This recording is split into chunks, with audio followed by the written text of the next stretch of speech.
Moonfall. We failed it. It took 160 something million to make. It got back 67. We should have went to theaters. We should have threw our monies at the theaters. We should have saw it. Effects, beautiful. Movie is goofy fun. It's so bad that it's great type movie. So it's 2 hours long. Even if you watch it, it doesn't feel like 2 hours because it's so bad that it's good. It's just great.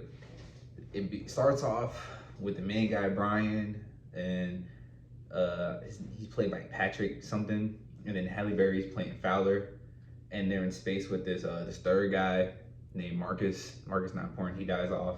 They're in space. Some like unidentifiable alien robot creature thing up there smacks the ship. Halle Berry gets knocked out. She's in there floating.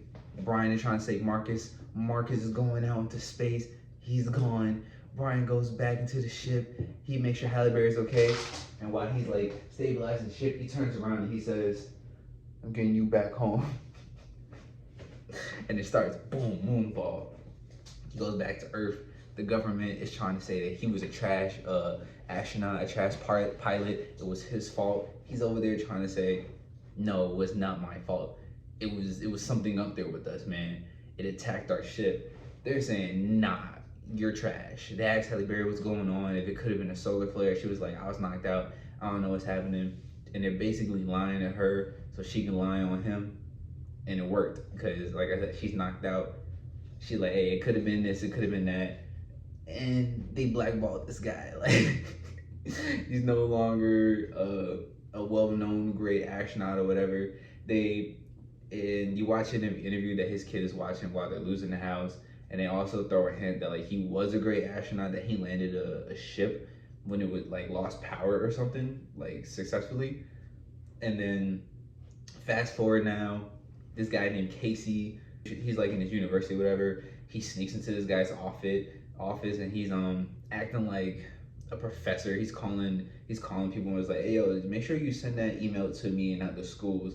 And the guy was like, yeah, sure, I'll do that. Meanwhile, he dressed up as the janitor. Yo, the janitors actually come, the custodians are walking around like, yo, where's our mop? And he stole the mop, and then he runs off out of there. He's like, excuse me, ladies. And they're like, yo, this dude stole our mop.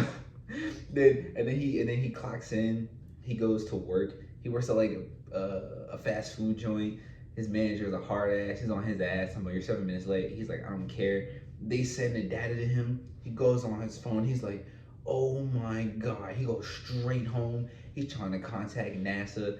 NASA's like, yo, who are you? You know, you got a restraining order. He calls another person. They're like, you know, we're a gift shop. You know, I sell toys and shirts and stuff like that. They're just clowning this dude, bro. He's jobbing right now, bro. Like, he's doing nothing. And then his cat pisses on the newspaper. He looks at the newspaper and he sees a defamed astronaut. He's like, oh my gosh, I know where to go. He looks him up. He finds out where he got to go there and talk to him and show him this stuff. Fast forward, the astronaut's waking up late. The dude banging on his door talking about, hey yo man, you're 3 months late, you gotta pay. He sneaks out, gets on the bike, on the motorcycle, vroom, vroom. You know, he goes to his job where he teaches kids stuff about space in the museum. Then when he goes there, he finds Casey there. And then Casey is like basically impersonating him because he's waiting for the dude to come and whatnot. And then Brian is like, yeah, nah, get this guy out of here. He's impersonating me. He gets the security drags him out. Casey throws his stuff at him. He's like, look at the data. The moon is shifting out of orbit. We're all fucked. And then he picks it up. He throws it away. He's like, whatever, man. He gets fired. While he gets fired, he just gets bad news after bad news, bro. He's already behind on rent. He was late. He gets fired. Then his ex-wife, the chick in the beginning of the movie, she dates this guy named Tom, bro. Dude that owns like a car dealership, and their kid, he's grown up now, and he's on the news, freaking running from the cops in like a sweet ass like muscle car or something. I think it was like a Challenger or something. And he's like, damn, I get fucked, bro. Fast forward again, Halle Berry, Fowler character, she gets caught up to NASA, and they're like, yo, the moon is out of orbit. It's like it's going crazy up there, man. They going crazy up there. The moon is bugging, and then she doesn't know what to do. She's like, all right, let's do the thing. Let's handle it. She calls her ex-husband. He's like a high up there dude in the military, right next to the president. And then he's like, yeah, it's going crazy, dog. We're gonna have to probably go to Canada or something, and go to a bunker until we figure out what's going on. And she's like, yeah, most definitely, most definitely. And go back to Casey. He goes to his mom. His mom has what's it called, Alzheimer's or something, where like she loses her memory. I might be wrong with that, but she has that. She losing her memory and stuff. And she's like, oh yeah, my son, you work at NASA. Tell everybody about you. And he's like, yo, can you stop? Because I don't really work there and stuff. And then he's like, I gotta tell you this important news. I found a discovery, but they don't care. They don't care, Mom. She's like, you gotta make them care, son. And he's like, yeah, that's real. I gotta make them care. And then she's like, yo, who are you? And it was so sad because he was like, oh, come on, Mom. Yeah, so then he just tweets all the data and whatnot on Twitter. He just exposes it on the internet. And now everyone around the world, they're looking at it, actual scientists, regular people, fucking trolls. They're looking at it and they're like, we're fucked, and you know, the world's going crazy, they're bugging out and whatnot. And like it's going crazy. It's coming real close. It comes close. The tides is like flooding cities and whatnot. And the father, he goes to court for his son, and he kind of fucking ruins it. He's like, hey, my son's an idiot. He's like, he's just a kid, bro, because he just now turned 18 and they're trying to trial him as an adult. And he's like, he just made it worse for his kid, bro. The lawyer's telling him to shut up. His son is looking at him like, bruh, pops, stop. He made it worse. And then he waits out for the judge and whatnot. And the judge is like, yo, I'm going home. He's like, fuck your kid. He was like, bye, bozo. And then the dude was like, what? I'll give you collateral. I'll give you my motorcycle and my muscle car. He got like a sweet Mustang he was working on. And he was like, you trying to bribe me? And he was like, I'm trying to get my son out. And he's like, that shit don't matter. And he's like, what do you mean it don't matter? He runs out, man. And then like you hear it on the news because like they got radios and TVs and stuff in the courthouse. And they're like, the moon is shifting, So then he puts two and two together. He's like, yo, that Casey dude was on to something. And then he goes back to the museum. He's digging through the trash. Security, I don't know why the security is still working, but the security guard is still working. And the security guard is like, hey, yo, you was that guy who was here, the space guy, right? And he was like, yeah. He was like, what are you doing in the trash can? I'm looking for the paper. And he finds it. He's like, oh, it's right here, dude. He's like, thanks, super convenient. Fast forward again, he meets Casey up at his meeting. He looks him up on the internet. He finds out he's like a hotel. And then it's a whole bunch of conspiracy theorist people there. And he talks to Casey one-on-one. And then they're like, oh my God, you're that famous astronaut. Like, oh my God, Casey, you know this guy? You know, the clouds get into the head and they're talking, discussing. And like I said, the moon is shifting and the moon is moving and the tide is flooding the city. They're getting flooded. They gotta go onto the top of the building and whatnot. Halle Berry's losing her shit. The head of the NASA leaves. He's like, man, I don't give a fuck about this shit. You wanted this promotion. He gives her the car. Boom, take it. You can have it. I'm out. We're going to Canada, right? So she's like, yo, I need to put a team together. She puts a team together of like Europe, China, and America. They go into space. They're trying to see what's going on. They put a probe. They put a probe in like in the moon because apparently there's a big like hollow hole going all the way down to like the middle of the moon. And then they're like, all right, it's 25 kilometers down, and it starts coming up. And that same monster from the beginning comes, smacks the probe, and kills them. The three people in the ship too. They all get clapped straight to the head, man. And now Halle Berry's like, yo, fuck, like, damn. She calls her ex, the head dude in the military next to the president. He's like, yeah, we're probably gonna nuke them unless y'all can find something. And she's like, yeah, we have nothing else. Like, our electrics are now gone. Like, that was it. And then he's like, damn, I don't know what to tell you. And she has like a brain blast moment. She does some digging on files, finds out that like it searches for like electronics and whatnot, like high-tech electronics. So they got to use like an old ass shuttle from the first moon landing type to like get up there. And then she's like, yo, I need a crew, man. That crew died, bro. She's like, I need a new crew. She's like, oh, I'm gonna get my man Brian, my old partner Brian. So then they get the military to come out and save them from the hotel.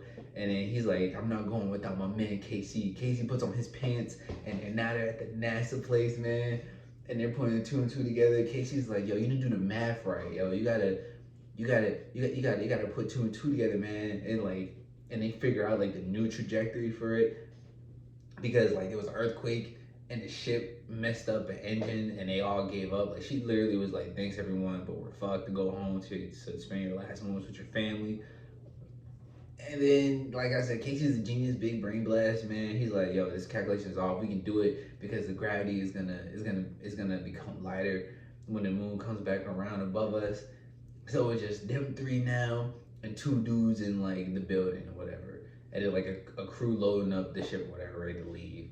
And then that's it. They're in there. Like, we gotta go now, man.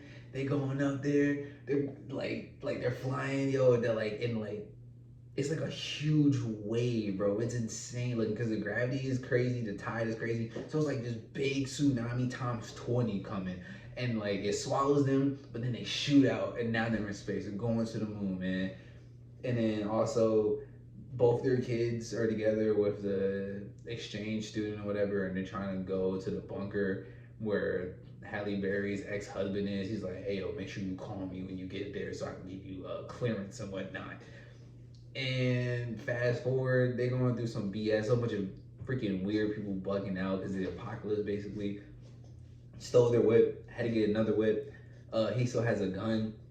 They find his mom. They go to like the mountains, whatever. They find his mom and his stepdad and their siblings and stuff.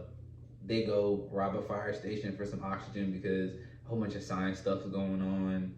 Basically, they're going through it. But they survived. They survived towards the end, except for his stepdad, R.I.P. He did it for his daughter. He was a real one though. He was a real one. And then they're in space now. Freaking monsters ready to bug out because it sense technology. He had to break Casey's phone. Had to break the detonator bomb. And it was like, damn, what are we supposed to do now? You just broke the detonator, dog. Like how are we supposed to blow it up? And he's like, I got a plan. We're gonna go into the moon. Then go into the moon, yo. And then it starts chasing him. He's trying to fly away, then something takes control of the spaceship that they're in. He's like, oh, what's going on? I'm not controlling it. They crash land, they wake up, Brian is gone. Casey and Fowler's like, where did he go? They're going around through the spaceship now, inside the moon. And Casey was right, it was a mecha structure. It's like a big ball of metal and whatnot in there. It was really cool. The effects was awesome and whatnot.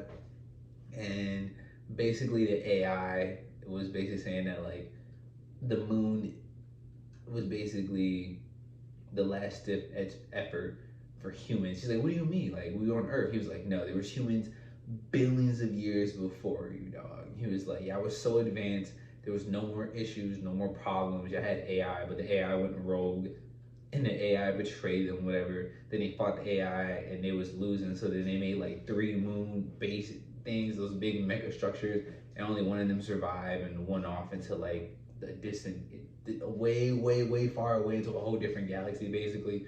And yeah, and one of them found him, and that's why the moon's messing up, because one of them is trying to destroy the moon. It's trying to destroy the moon, which would destroy the planet. Basically, killing 2 birds with 1 stone. And he's like, yo, that's insane. Like, I can't believe we've been in an intergalactic war for billions of years. And he's like, yeah, we came here and I'm a bot. I uploaded the DNA to this planet to start life again, and this bitch ass robot is here to fuck shit up. and then he's like, are you ready to make the sacrifice to save your species? And he's like, yeah, I do anything for my son, because the AI is like a hologram or whatever of his child. It's just like it's like in his conscience, and that's what he like envisions is his kid. It's like one of the most important things to him. And then like they go out, Fowler and Casey find him, and they're like, holy crap. And he explains to them the lore of the moon base and Earth and all that stuff and this robot monster thing. And then they come out, and there's the moon is so advanced that it upgrades the ship and it upgrades the bomb too. And they're like, oh yeah, let's go. They go in that joint. It was so cool. I'm not gonna lie, it was so cool, bro. Like they was flying through it. he lured it to the other ships that was in there. It started shooting back at the robot. It was hella cool, man. Then he started explaining the plan. Hey, I gotta hang back and blow it up, blah blah blah. They're arguing, him and Fowler. He's like, I gotta do it, Fowler. I gotta do it for my family and for the humans. And she's like, no, there's another way. There's always another way. Ah. Meanwhile, Casey, the real when he went back there, he's like, I gotta do this. He's like, I have nothing left. He's like, tell everyone about me. And he was like, you goddamn right, Dr. Houseman. He's like, not even really a doctor. and then he detaches the probe where the bomb is at, and he's like, yeah, he talking shit to the robot monster while they're flying away. He's like, yeah, you fucker. He's like, you underestimated us humans, and blows it up with himself. And then they barely make it out of there, bro. They barely make it out of there, but they did, and they land back on Earth, and it was cool. They just land back on Earth, and conveniently close to where like the family and stuff was. And then the government comes and they pick him up because she calls her ex-husband, and he's like, yeah, I knew not nuking that shit would work. He was like, duh, listen to my wife, bozo. And then it was a happy ending and whatnot. And then you find out at the end that Casey, yes, his body did die, but they uploaded his conscience into the moon base. And now the other AI is like, hey, are you ready? And he's like, hell yeah, I'm ready. He's like, let's restart this joint. And then it ends right there, like as if they're playing for a sequel, which I want them to do a sequel, because I swear I will support a Moonfall 2, because we did the first one so wrong. This one was so great. It was so goofy that it was so bad that it was good. It was goofy, it was funny, the effects was phenomenal, dog. The acting was not terrible, it wasn't cringy, like it was just acting. Like I don't know what to tell you. It was a big screen actors, bro. Like it was awesome. They had Halle Berry. It was great. It was great. Like you're thinking, okay, the moon is just shifting, whatever. And then you find out that there's a monster up there digging into the hole, and you're like, okay, whatever. Maybe it's just, I don't know, something in the moon. You find out the moon's not even a moon. It's a big ball of like metal and stuff. It's a mecha structure, like Casey says. And then you're like, okay, why? Then you go and see this tagging like a dwarf star in there, because like that's what powers it. And you're like, what the hell? Okay, why? Then you find out that like it was them, it was their ancestors, bro, like billions of years ago. It was like their last ditch effort to save like their like species, their existence and stuff. It just goes from one thing to the next and the next and the next and the next, and it's like I was really not expecting all this for this goofy movie. It was great, man. I saw it with my girlfriend. We were just in awe the whole time. He was like, bruh, I thought it was like an apocalyptic movie, like The Day After Tomorrow or something. Like, no, this joint was awesome. It was awesome. We need a Moonfall 2. We need maybe not a Moonfall 3, but we definitely need a Moonfall 2, because I need to know what happens after, dog. Like, I will go to the movies 3 times so they can make their money back, because oh my gosh, man, Moonfall was a ride, bro. That joint was awesome. That joint was phenomenal. Oh, that's pretty much it. That's this video. That's it. It was just day 9 now. Day 9. Have a good night. Have a good morning. Have a good day. Thanks for watching. Love you. Bye. Be easy. Be safe. Been on my Dolo, Jason Derulo solo. Money signs in my vision, and that green light saying go ho. And I love it when my Benjamins kiss pause, no homo press play. Came in this bitch just to slay, and I can josh you with my words, and we can call it sword play. And I'm the